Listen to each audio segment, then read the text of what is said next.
Bismillahirrahmanirrahim.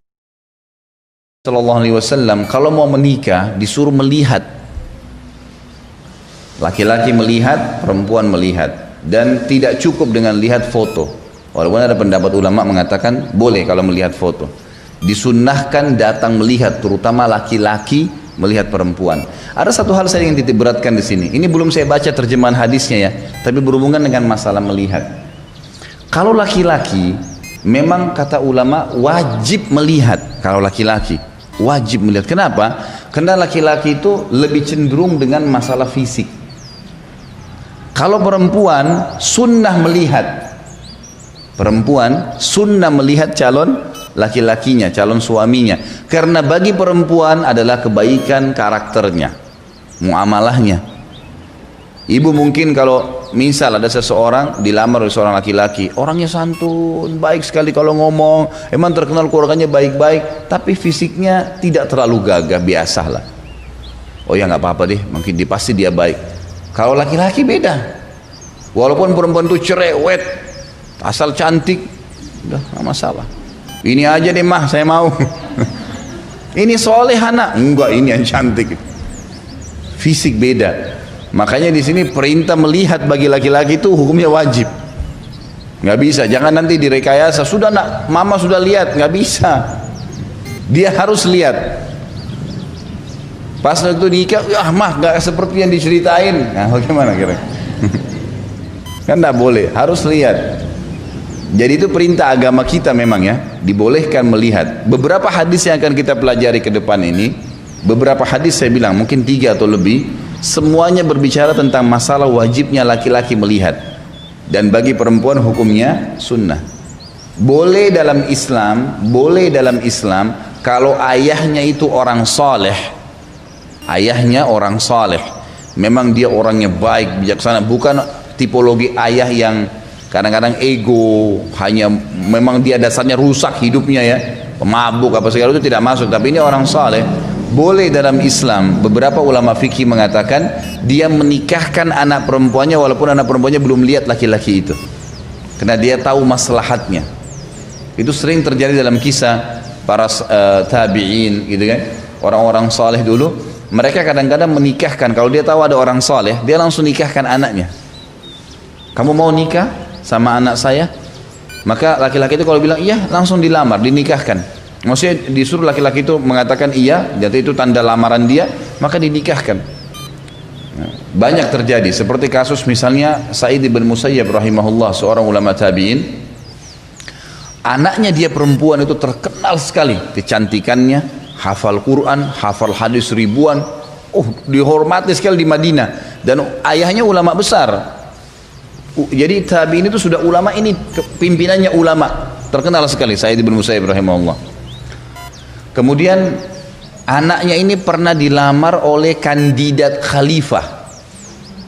Jadi ayahnya khalifah, ini kalau ayahnya mati gitu kan, anaknya ini jadi khalifah udah. Dan ini ayahnya sudah tua, udah 90% jadi khalifah, dan memang betul jadi khalifah setelah itu gitu kan. Melamar anak saya bin Musayyib, nggak diterima. Orang semua heboh, ada orang nolak. Anaknya raja, anaknya khalifah. Khalifah tahu apa Pak, ibu-ibu sekalian? Khalifah ini bukan seperti kita presiden. Presiden itu kecil ya. Presiden itu ruang lingkupnya cuma Indonesia misalnya, Malaysia ada presidennya. Kalau khalifah enggak, semua wilayah Islam di bawah dia. Itu istilah khalifah. Jadi misalnya khalifah dulu seperti khilafah Abbasi, ibu kotanya di Irak ya.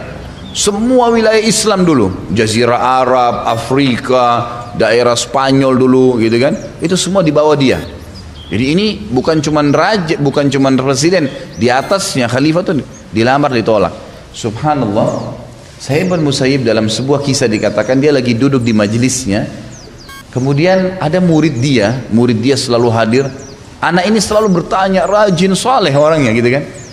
Satu waktu anak ini sudah 2 minggu nggak hadir pengajian. Bertepatan lamarannya khalifah itu untuk anaknya datang. Pas datang ke taklim, kata saya, kamu dari mana? Selama 2 minggu, dia tahu nih muridnya yang sering hadir gitu. Dia bilang, Syekh, istri saya baru meninggal. 2 minggu lalu tuh meninggal, kemudian saya masih terpukul dengan keadaan itu. Maka saya belum bisa hadiri majelis ilmu, saya sempat urus jenazahnya, terus terima orang-orang yang bertakziah. Ya, saya menyelesaikan utang-utang yang ada, wasiat, masih ada yang saya kerjakan. Jadi insya Allah mulai hari ini saya sudah bisa aktif lagi. Kata syekhnya, kenapa? Kata saya, kenapa kok nggak cerita sama saya? Mungkin saya bisa bertakziah juga. Dia bilang, Syekh, saya nggak mau sibukkan anda seorang alim yang mungkin sibuk dengan ilmu. Untuk apa sibuk dengan keadaan saya yang, maksudnya saya orang biasa lah gitu kan. Kata syekhnya, saya bilang, apa kau mau menikah dengan anak saya? Dia tahu ini, muridnya dia baru meninggal istrinya gitu kan. Apa kau mau nikah dengan anak saya? Kata dia, Syekh, apakah anda tidak salah memilih saya? Saya sekarang seorang duda, baru istri saya meninggal gitu kan. Saya orang miskin, nggak punya apa-apa. Memang dia belum punya anak dari istrinya meninggal. Tapi saya tidak punya apa-apa. Saya hanya seorang penuntut ilmu yang hidup seperti anda tahu. Kata saya tidak ada masalah. Kalau kau mau, saya nikahkan kamu. Dia bilang, saya mau, Syekh. Dia tahu siapa ini calon mertuanya gitu kan. Langsung pada saat itu saya panggil 2 saksi, ya, disuruh dia keluarkan apa yang dia miliki dari mahar. Nanti kita pelajari ya, mahar itu boleh kalau orang miskin sekali, boleh dengan ayat Al-Quran. Dan ukurannya itu sekitar 20 ayat. Nanti diajarin ke istrinya kalau orang miskin. Tapi kita lihat pelajaran dari kisah ini, bagaimana Sa'id bin Musayyib jeli memilih anak mantu, bukan dari masalah uang. Dan bisanya, ya, yang didahulukan adalah agamanya. Dan bagaimana seorang ayah dalam Islam boleh menikahkan anak perempuannya walaupun anak perempuannya tidak melihat. Asal syaratnya satu, memang orang ini ayahnya orang saleh, memang dia tahu maslahat buat anaknya gitu kan. Maka yang terjadi, keluarkanlah apa yang dia milikin dari mahar, beberapa dirham, lalu dinikahkan oleh saya nikahkan kamu dengan anak saya si fulana gitu kan, dengan mas kawin yang sudah disebutkan. Lalu dia bilang, saya terima nikahnya, selesai. Orang ini muridnya cerita, dia bilang, saya ini nggak percaya saya nikah. Kata saya, menurut saya baiklah, sebentar nanti saya akan menyampaikan kepada istrimu di rumah. Dia pulanglah, disampaikan kepada istrinya, dan dia bilang kepada anaknya, nak, ayah sudah menikahkan kamu sama murid ayah si fulan, dan kamu sudah jadi istrinya. Anaknya karena juga penuntut ilmu, faham agama, dia tahu ayahnya nggak mungkin pilih salah. Dia bilang, baik ayah, sudah. Kata si anak mantunya ini, saya lagi duduk waktu itu lagi puasa sunnah dia. Dia bilang, saya lagi puasa Kamis, terus mau buka puasa. Begitu azan buka puasa, saya mengambil beberapa kurma yang saya miliki dengan segelas air. Lagi azan tuh, lagi buka puasa, tiba-tiba ada yang ketuk pintu. Dia bilang, saya tanya, siapa? Maghrib nih, kok ada yang ketuk pintu? Lalu yang di depan pintu bilang, saya Said. Kata yang cerita ini, anak mantunya ini, yang muridnya ini bilang, terlintas semua Said teman saya kecuali Sa'id bin Musayyib, kecuali mertua saya. Saya tidak sangka kalau dia datang, belum pernah. Karena Sa'id bin Musayyib ini selama 40 tahun dalam kisahnya yang dikatakan tidak pernah terlihat kecuali dari rumahnya ke masjid. Tidak pernah ke pasar, tidak pernah kemana-mana. Pokoknya 40 tahun itu rumah masjid, ngajar, sholat, gitu aja, pulang ke masjid, terkenal sekali. Jadi nggak pernah khusus datang ke rumahnya orang, apa itu nggak pernah. Jadi dia bilang terlintas semua nama Said kecuali guru saya nih. Terus saya buka pintu, saya kaget, ternyata guru saya. Lalu saya mengatakan, Syekh, wahai guruku, kenapa anda yang datang, mesti saya yang datang? Dia bilang, saya tidak mau kau tidur malam ini sendirian. Ini istrimu saya bawa, silakan masuk anakku. Dibawa ya anak perempuannya. Ini kisah nyata. Anak perempuannya masuk, patuh, masuk ke dalam. Kata si suami ini, terus saya bilang, ini sedikit uang, saya titipkan buat kamu. Lalu dia pergi ke masjid, sholat. Kata si anak mantunya ini, saya benar-benar nggak tahu mau buat apa. Ini anak belum pernah ngomong, belum pernah ketemu. Di bawah sudah jadi istrinya. Dia bilang, saya coba masuk membersihkan, berantakan nih. Lagi buka puasa, roti buka sobekan, kurma bekas digigit. Ini orang menikah gitu keadaannya gini, rumahnya berantakan, dia sendirian.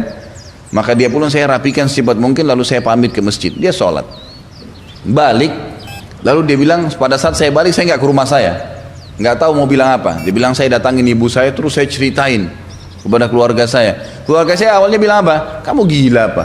Apa kamu mau dinikahin sama Sa'id bin Musayyib yang nolak lamarannya khalifah? Kamu siapa mau dinikahin? Dia bilang, demi Allah ada di rumah anaknya sekarang. Anaknya sekarang ada di rumah, sudah jadi istri saya, dinikahkan dari di masjid. Ibunya bilang, baik kalau gitu, saya lihat. Dilihat ternyata betul. Kata ibunya, kalau gitu kau tidak boleh menyentuhnya sampai saya sudah mempersiapkan dia seperti layaknya wanita. Kata anaknya silahkan. Akhirnya ibunya bawa ke rumahnya. Seperti umumnya orang didandanin dulu segala. Ini kan langsung di store saja gitu sama ayahnya gitu. Dia bilang setelah selesai didandani sama ibunya segala, pada saat dia membuka cadarnya datang ke dekat saya, dia bilang saya kaget seperti Allah memberikan kepada saya sebuah bintang gitu kan. Wanita ini sangat cantik luar biasa, hafal Al-Quran, ribuan hadis dihafal. Wajar khalifah melamar dia. Allah memberikan saya karunia sementara saya sudah duda. Bilang setelah beberapa hari berjalan kehidupan kami, Said Musaib datang lagi kemudian membawakan untuk kami beberapa kebutuhan uang, lalu kemudian saya hidup bersamanya gitu. Jadi ini saya bukan sedang mendatangkan kisah khusus sebenarnya masalah ini ya, tapi ada poin. Said Musaib ini adalah ulamanya tabi'in dan beliau mengerjakan ini karena berhubungan dengan hukum syar'i. Dan hampir semua mazhab sepakat kalau wanita sunnah boleh dia melihat, tapi kalau sampai ayahnya melakukan ini bukan perbuatan yang salah, tapi syaratnya memang ayahnya orang saleh, memang dia tahu maslahatnya. Itu ada beberapa kisah berhubungan dengan masalah ini. Tapi kalau laki-laki wajib lihat, wajib melihat, gitu kan?